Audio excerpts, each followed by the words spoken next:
Sir Vito, Yes. bakit marami na po tayong nakikitang pasyenteng nireresetahan ng kombinasyon ng losartan at amlodipine? Okay, unang-una, ang losartan at amlodipine ay isang common na gamot na ginagamit natin para sa mga pasyenteng may hypertension.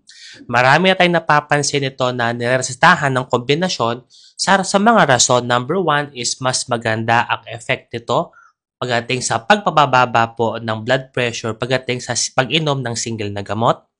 Pangalawa, kapag ito po ay pinagsamang inumin, mas lesser ang tsansa na magkaroon po ng mga side effects na iniiwasan ng mga doktor at ng ating mga pasyente.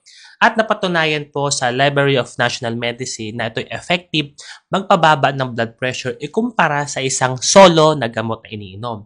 Pero depende po yan sa assessment ng ating mga butihing doktor kung kayo po ba ay karapat-dapat uminom ng kombinasyon na gamot or single na gamot or magkahiwalay